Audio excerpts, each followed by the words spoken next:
Y en una nueva entrevista de digestión tengo el enorme gusto de acercarles a ustedes, emprendedores, oyentes, y darme el gusto yo de entrevistar al licenciado Alfredo Blanco, licenciado de Economía, doctorando en Ciencias Económicas, profe también de la facultad, así que aparte de colega, es una persona que siempre ha sido de consulta en varios ámbitos empresarios, pero también en los medios. Es una cara conocida de Córdoba y que, a pesar de todos los vaivenes de la economía, siempre supo que encontrar un lugar equilibrado para recomendar, para tirar tips. Y la idea es sumarlo a digestión para que nos cuente cómo vamos y para dónde, ¿no? Así que muchas gracias por esta entrevista a digestión, profe. No, por favor, es un gusto estar hablando con ustedes.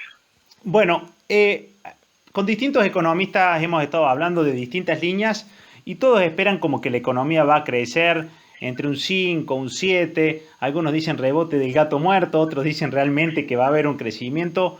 ¿Coincide con eso? Bueno, digamos, en el corto plazo, hablemos año 2021, todo hace prever que va a haber un crecimiento, que yo creo que va a estar entre el 6,5 y 7%, que tiene que ver con que el año pasado fue muy malo. El año pasado el Producto Interno Bruto cayó 9,9%, es decir, casi 10% la caída del año pasado, y la recuperación de este año creo que va a estar entre el 6 y el 7%. La pregunta siguiente es sobre la perdurabilidad de eso, Claro. ¿cierto?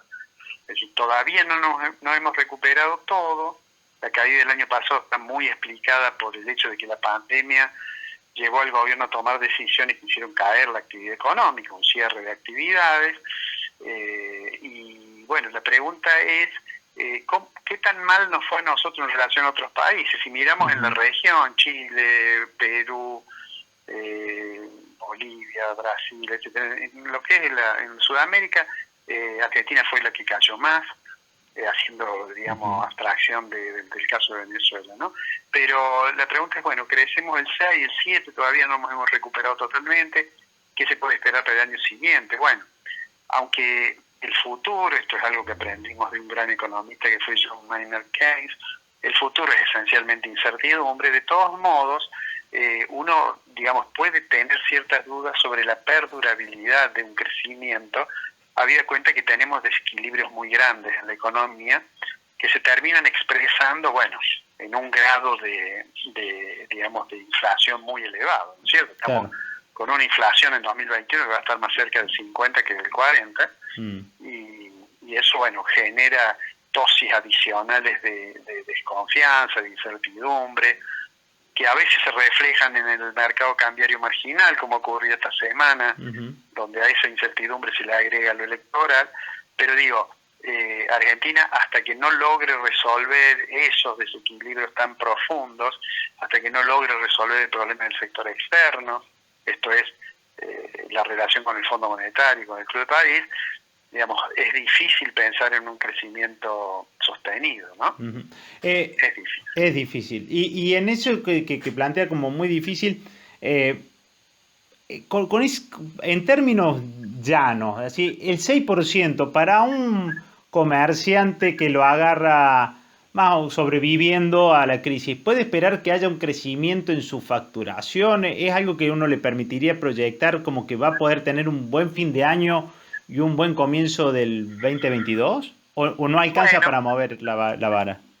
Bueno, esa realidad es muy heterogénea, digamos. Hay sectores que claramente hoy están con niveles de recuperación importantes. Digo, el sector industrial, por ejemplo, se conoció el estimador mensual de la actividad industrial ayer, que publica el INDEC, que muestra un crecimiento en relación al año pasado, y dentro de ese crecimiento hay sectores que les va mejor que a otros, ¿no es cierto? O a comercios que les va mejor que a otros. Claro. Claramente, por ejemplo, la hotelería está atravesando una situación muy, muy crítica, muy por debajo de los niveles que eran normales, pero a lo mejor uno encuentra algún sector industrial, digamos, por ejemplo, la producción de maquinaria agrícola, que ha tenido un periodo bueno, porque el sector agropecuario ha tenido una cosecha récord, con buenos rendimientos, con buenos precios internacionales. O sea que es muy heterogéneo.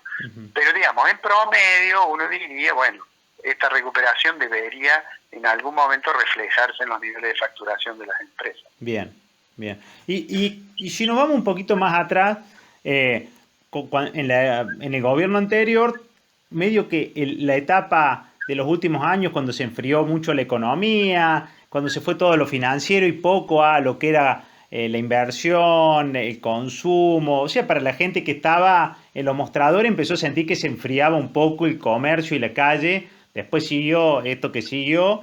Digo, es como que aparte de lo que cayó el año pasado, nosotros tenemos varios añitos atrasados, PBI. Digamos que si uno tuviera que Sí. pensar una reactivación para ponernos a nivel, estaríamos hablando de cuánto. Y bueno, por ejemplo, depende del indicador que uno tome, pero por ejemplo Argentina no crea empleo privado formal, es decir, no genera nuevos puestos de trabajo en blanco, digámoslo así, Sí. desde más o menos 2011. Oh. Si uno analiza la performance macroeconómica de Argentina de los últimos 10 años, y Argentina no ha crecido. Digamos, es como una especie de, uno lo mira y es como una especie de electrocardiograma, ¿no? Sube y baja, sube y baja, sube y baja. Pero claramente estamos en una situación de estancamiento cuando uno toma un periodo más o menos prolongado. En el caso del gobierno anterior, que parecía que 2016 venía más o menos bien, que 2017 el gobierno decía que se iba a consolidar eso, bueno, a partir de 2018 tuvo problemas en el sector externo, terminó recurriendo a un crédito gigantesco del Fondo Monetario Internacional, y de todos modos la tasa de inflación se aceleró, de manera tal que yo siempre digo, no hay mucho argumento objetivo para que este gobierno le eche la culpa al gobierno anterior o para que el gobierno anterior le eche la culpa a este gobierno. Claro, porque claro. en realidad lo que está claro es que Argentina tiene un problema que en muchos países del mundo ya no existe, que es esa gran inestabilidad a nivel general de precios, y eso tiene que ver obviamente con desequilibrios que hay en lo fiscal, en lo monetario, etcétera. O sea que como usted no opina que es solo una cuestión de emisión. No, yo creo que si hay una frase que es correcta, que ha dicho Martín Guzmán, es que la inflación es un fenómeno de muchas causas, multicausal le llamo él, porque tenemos obviamente, por un lado, presiones por el lado de los costos cuando sube el tipo de cambio, cuando sube el valor del dólar, tenemos inflaciones que tienen que ver también con los costos cuando hay puja distributiva, es decir, cuando quienes pierden poder de compra, bueno, reclaman que se hagan paritarias, que se aumente, bueno, y eso genera presiones de costo.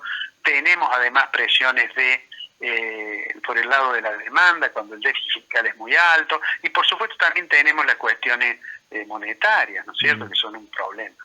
Bien, bien. Y pensando en las elecciones, ¿cree que puede haber, aparte de esto que pasó con el dólar informal, algún tipo de cuestión macro a esperar o micro? ¿No le quite el sueño? Yo creo que el gobierno, y con presidencia del resultado electoral, no va a introducir cambios significativos, a menos que hubiese una crisis gigantesca, que fuese una crisis política o cosas por el estilo. Pero si no va a insistir, va a tener que poner más restricciones sobre el tema del sector externo, lo cual trae muchos problemas. Estamos hoy con una grieta entre el dólar mayorista Banco Nación y el dólar blue del orden del 90%, eso es difícil de sostener. Me parece que la primera tarea del gobierno, insisto, al margen del resultado electoral, va a ser tratar de cerrar un acuerdo razonable con el fondo, tratar de regularizar la situación con el Club de París, porque si no, si eso no lo logra hacer el gobierno, y vamos a estar en una situación sumamente delicada.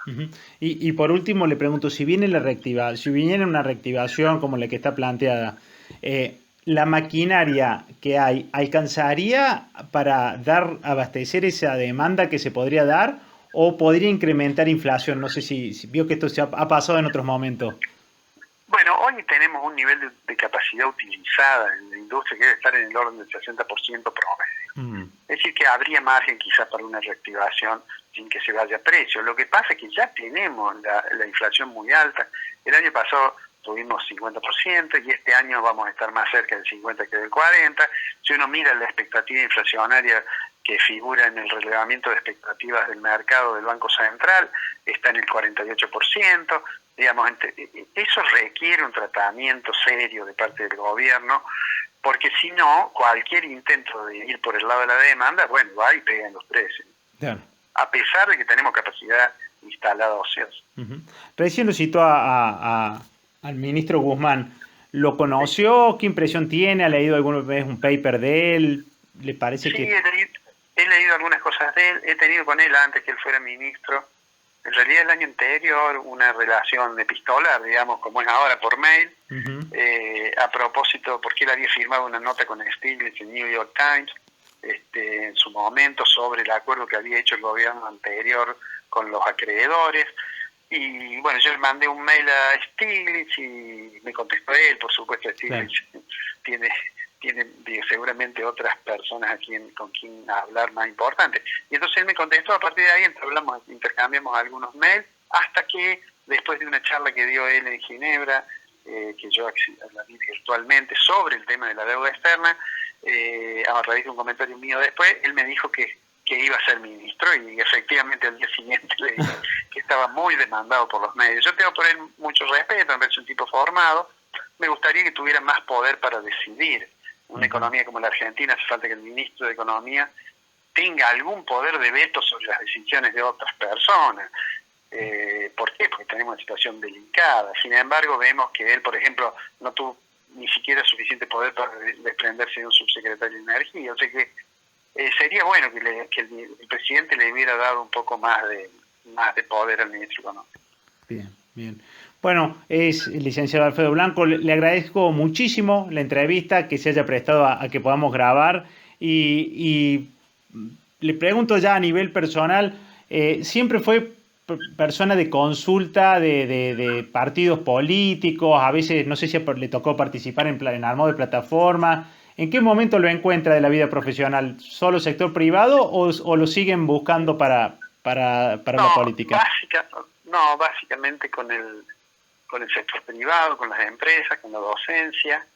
Es cierto que algunas veces se me hace alguna pregunta, sobre todo cuando hay alguna medida del gobierno, entonces algún partido dice, bueno, a ver qué opinión tiene sobre, digamos, por ejemplo, las restricciones a la exportación de carne de vacuna. Porque, bueno, los partidos tratan de fijar su posición, pero centralmente vinculado con el sector privado. Digamos que nadie le está preguntando por la plataforma de gobierno para la próxima elección a gobernador, digamos. No, por ahora no. Seguramente eso va a ser más adelante. Y nos enteraremos, espero. Bueno, seguramente. Bueno, muchísimas gracias, profesor. Un gustazo. No.